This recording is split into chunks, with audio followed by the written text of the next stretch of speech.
And welcome to the first ever edition of Rambling with Rob Williams.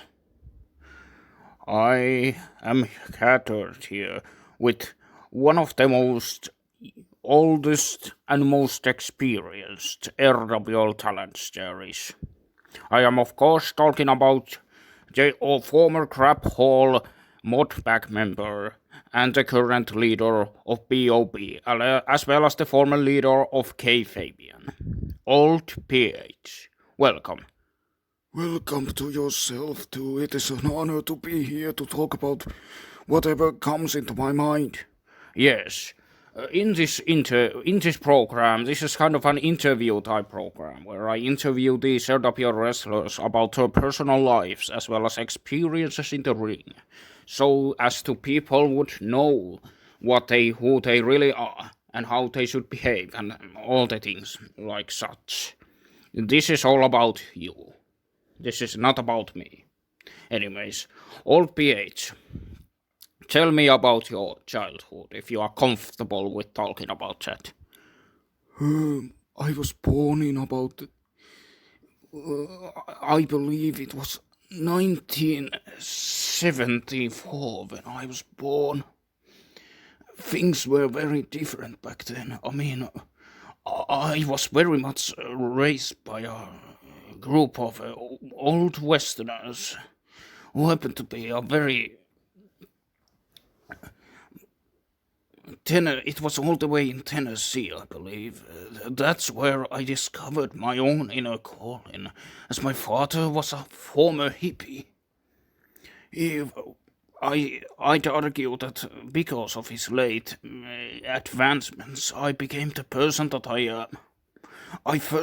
I'd argue that the day my life changed forever was when I first tried weed back in the. It was during my college years, in 1990. Yes, that was the exact year. It was about time when me and my friend went behind the back and started doing some cars. It was nothing like I had ever felt before. I had tried alcohol, but it just made me throw up and such. It was wild to say the least, and that's how I decided to base the rest of my life. Interesting. So, in other words, you were doing some weed in the back, and that's how you basically had some sort of a calling. Yes, I was aware of my father's political assignments, but I really didn't understand them until I smoked that weed for the first time. It was then I decided to start studying history, and as well as study for the.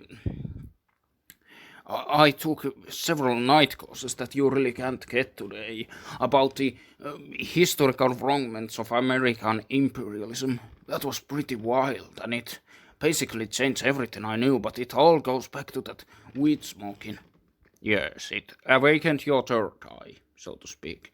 Would you say that you became woke, as the younger people have a tendency to say? Younger people don't know anything about anything. It's one of those weird buzzwords that the modern millennials are throwing all about. I'm proud to be again Generation X person.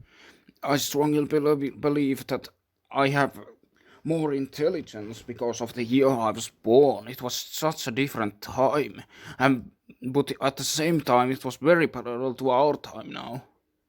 Yes. How did you become interested in wrestling? Oh boy, my father took me into shows, and my grandma was a big fan. This was all before Vince McMahon came and made everything worse. But it was about time. Tennessee was drawing like 1,800 people every show. And it was like I could easily say that it was the most popular wrestling there ever was at that time. Everyone's favorites were there, like the Fat Billy Jones from the, and also there was the Bludgeon brothers, and as well as the legend of who could forget the almost NWA champion Hillbilly Jack. Is it related to Hillbilly Jim by chance? No, Hillbilly Jim stole his gimmick. Hillbilly Jack was nothing like anyone had ever seen. Trust me, he was a big man. He could easily. There are stories about that he would always stack his gun like he would stack his women. Yes, very frequent alcohol user, but why have I never heard of these people? Well, that's because you are a young person and Well, actually, no, I am about 50 almost, or well over 50. Now, about a generation ahead of you. well, it might be that New Yorker culture that There is a lot of things. The South has become North, and the North has become South, if you know what I'm saying. But I don't want to turn this into political rambling. I just want to say that Hillbilly Jack will always be like one of those Hulk Hogans and such. Interesting. From Tennessee, where did you go? Were you ever interested in becoming a wrestler? No, I was always more into bargain shopping. I would always go into the local pawn shops to buy to find some. That's how I became obsessed with buying something very interesting for $5. Especially old memorabilia from before I was born, as well as my childhood. Anything made after 1990 isn't worth a shit. I see. You let's talk about the crap hole. How did you first go there? It was all the way back in 2011. I was so goddamn tired of the old wrestling forum that I was part of. They never provided anything worth of anything. It was just like constant arguing and such, and mods were like censoring people's opinions. I've always hated the usage of power like that. It's a mess. Interesting. That is very nice. I mean, you are partially a. You have very anarchistic views about society. Yes, not in the trendy way that these young people have.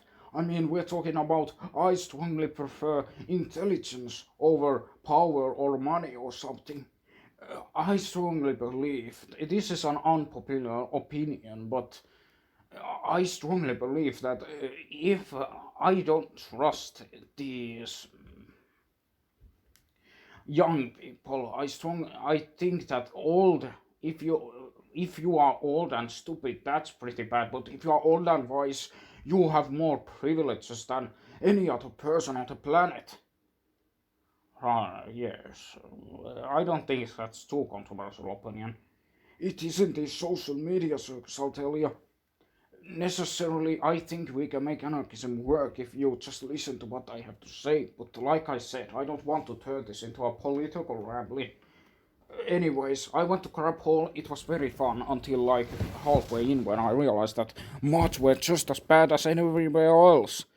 There was a lot of weird things happening all around that time. Yes, tell me about it. Crap Hall. It's a very popular wrestling forum and one of the last of its kind. It's dead basically now, thanks to that fat piece of shit admin P. She ruined everything. Tell me, what was your life in the crap hole back then when you liked it there? It was very fun. I got to ramble about everything. I got to talk about how much it sucks, how much I hate things. I just like it when I get to express my opinion, as well as share some $5 memorabilia that I got from the local pawn shop. Yes. You are very interested in the old memorabilia and you believe that your opinions precede everyone else's. You got into the RWL as part of the new recruitments in the late 2014, is that right? Yes, I think so. That was when the house show tour that you guys did started. I joined with young CJ in a tag team to help the Clarence Mason and Inferno to beat up those goddamn hiveys. Yes, that was a very intense angle. Looking back at it, it was kind of a bad idea considering it kind of met with something else that was happening in real world at the time. Well, it's just, I mean, it's okay, I don't mind it. Anyways, it kind of went from there. Then we challenged Strat moderators for the tag team championships, and we lost. Yes, that was a very rough time. You two were, despite that, you two were able to become a strong unit with a very strong win record. I think Young CJ, you were part of the feud when Young CJ feuded with Chivalry Over. Yes, those vignettes we shot were pretty fun with the crying of Chiburiaber contrasted with young CJ's aggressive attitude. You don't see young people like that.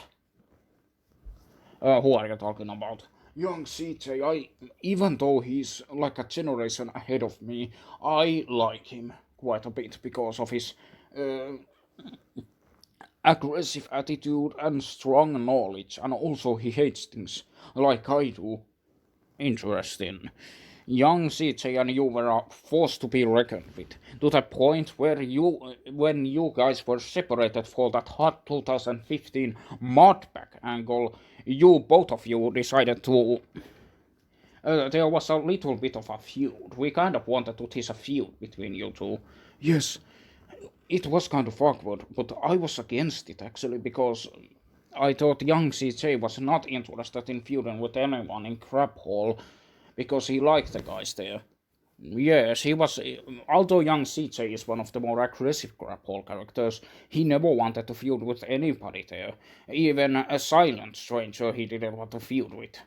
yes, I like Silent Stranger. He's a very smart man. That's why I wanted him to join my crew. I think he was way too intelligent for Crab Hall.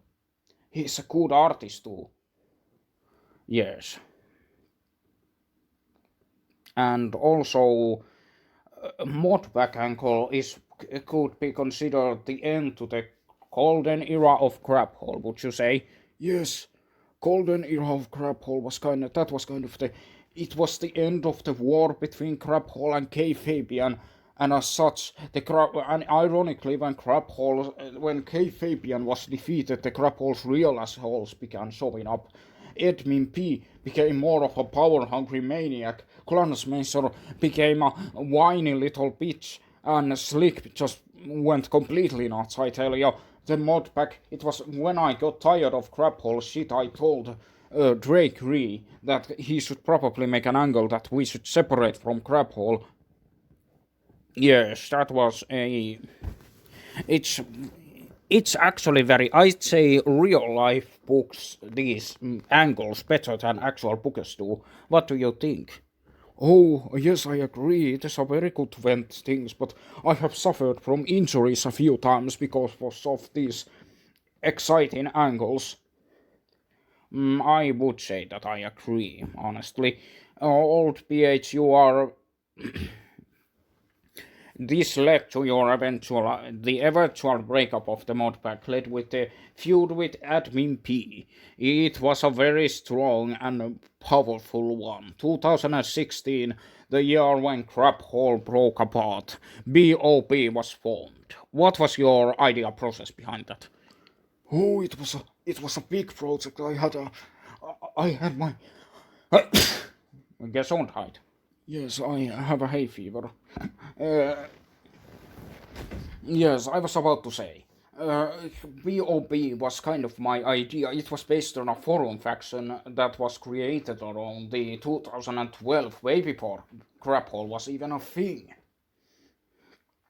That was when I decided to take every person that I liked and force them into the BOB faction. Silent Stranger was the only one who really didn't give a shit away, and he was kind of experimenting. He was randomly teaming up between Crapple and BOB, and I thought that was pretty intense.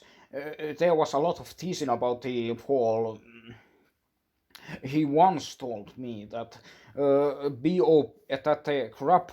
he really didn't have a faction he didn't want to go into, and he was considering even leaving both of the factions at one point just to do his own thing.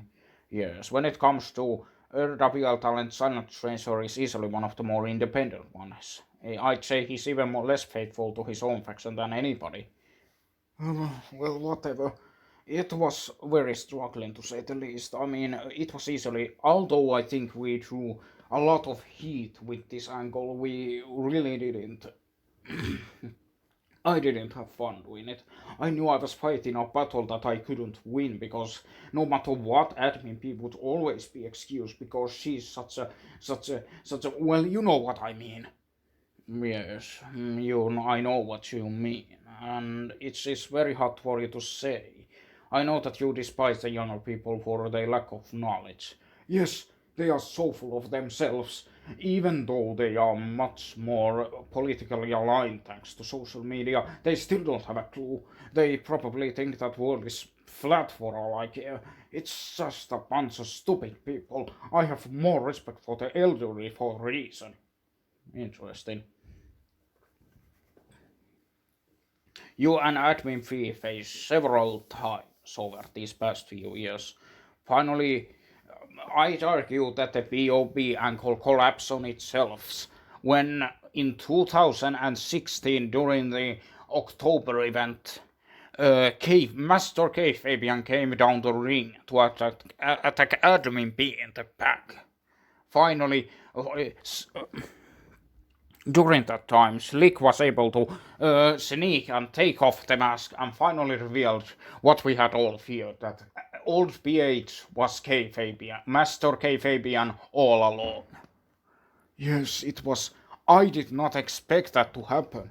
I was aware. I mean, we had a deal back when K Fabian Angle was still hot, about 2013 to 2015. We had a deal that K Fabian should never be unmasked unless K Fabian allowed. So I really didn't give a shit. I made a will that I could be unmasked anytime, but that's why I appeared rarely in the arena. So, K Fabian angle arguably made BOB angle ever more heated, and finally it was sort of play. The more BOB thing was playful until that point. Then it became much more serious, and soon old PH would be casted in that year's main pay-per-view event, Travis Dinsey Memorial Card and night, I think. It was very stressful, to say the least. A wrong person won me in that match. I should have won, and I'm thankful that I got my justice several years later. Yes, it took. You weren't really. You after the K Fabian angle, you kind of left Grapple for about 4 years. But it wasn't until RWR had a chance to finally go back on television that you finally came back. And now you proved your worth against Admin P, attacking her and destroying her at RWL Holy City. It's hot outside. Yes, it was. I was very proud of what I did. I knew the match would not last long. I knew the Peach had no guts to take herself into the ring. Yes. It's just very odd how these things work out, you know. As for your. Let's talk about K Fabian a bit. You started. Why did you start the K Fabian? It was a project. I kind of felt bad for the band people that Rap Hall had bad, so I asked Drake Reed to bring in K Fabians as a faction for the team because I think it would add a nice roster thing. A few of them were indie wrestlers I was a big fan of, and only two were actual band Grapple members. I see. So, who were the Grapple members of the KFAB? KFAB number 2 was a weird man named Walter with that weird. He always had a weird birthday cake, and I think he was a NEET of some kind. I felt more bad for him rather than hated him, but he was an inside joke for a while until it just became annoying. I see. Walter is the most infamous Grapple member. And his presence did not really add much to it.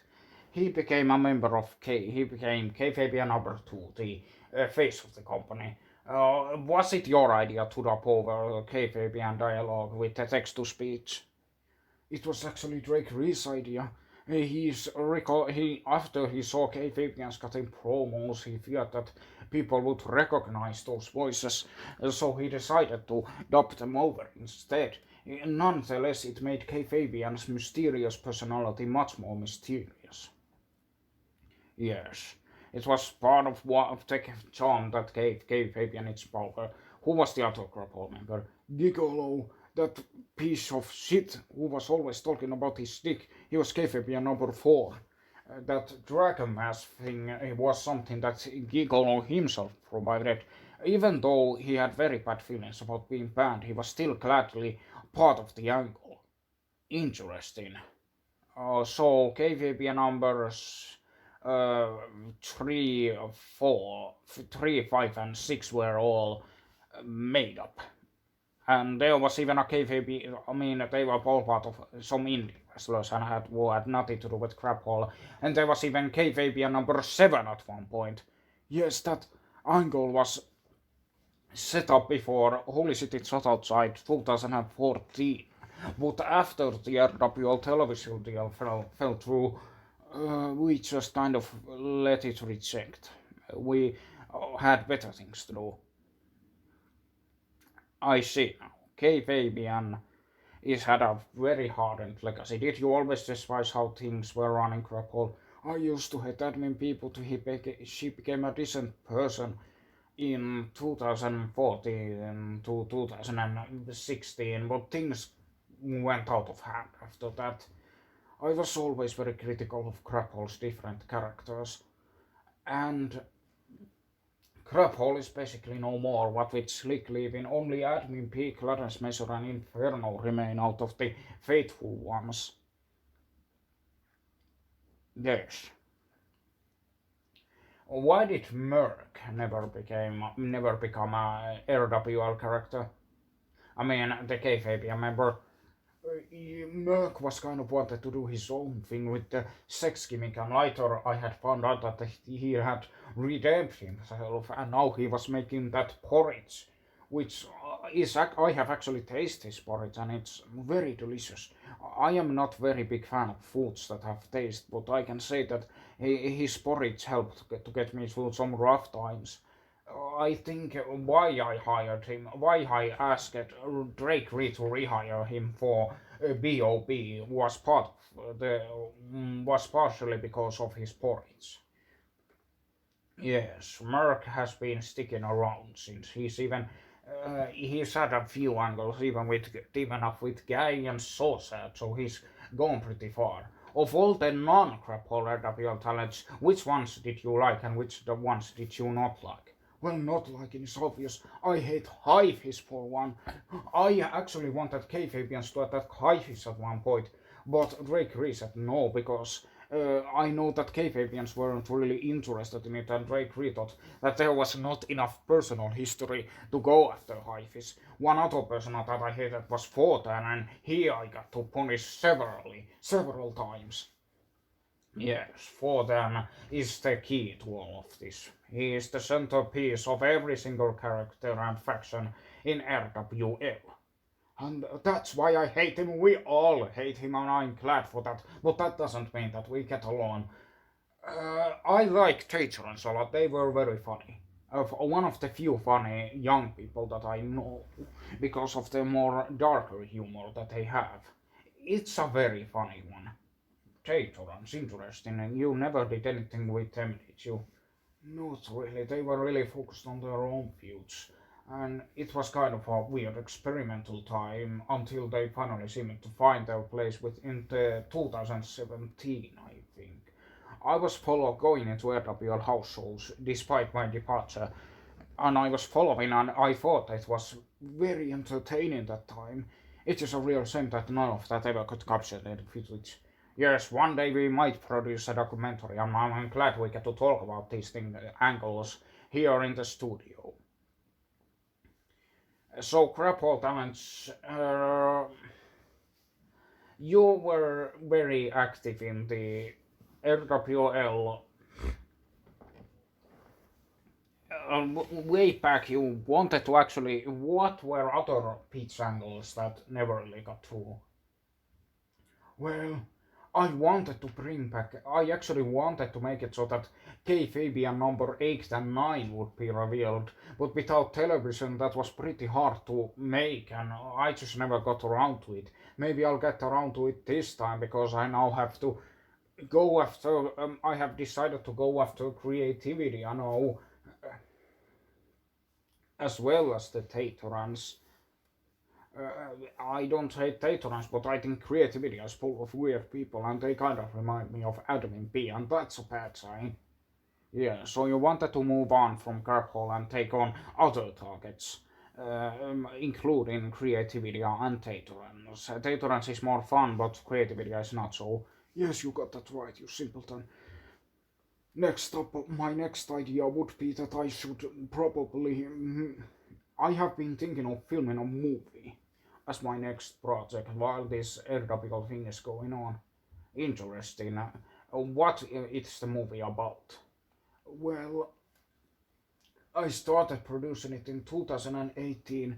It's called The Legend of Hillbilly Jack. It's a wrestling related movie, but it also is a kind of a documentary about the culture, pop culture in during the 80s, and its effects on later generations and the apathy of things to come.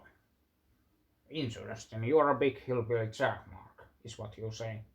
Yes, I always, I think he's still a very good person. I met him a few times and he was very nice to me, and that's why I like him. And he also had that rough brawler style, which we would never see in the modern era. I think that although I am very open-minded about modern wrestling stars, I don't really hate them as much as I hate other characters. Okay, so this I hope you have fun with this new movie project. Who is playing the lead? Well, I of course. What do you think? All the creative directors started off as the main stars of their own movies, like Tommy Wiseau, Neil Breen, and James Nagayan. Or I think he was in a movie once. You might be remembering wrong. Wait, you like those guys? Yes, people just mock them because it's so bad it's good. Just think it's actually pretty. I think they just tried their damn hardest, but they never got to do because of the pretentious standards that people had set them up in the movie industry. I just get cringe when I see people making fun of them. Okay. You are said to be the next great. I hope you have a great career in the filmmaking as well as continue to performing RWL for years to come. Thank you. It was an honor to be talking about my feelings here.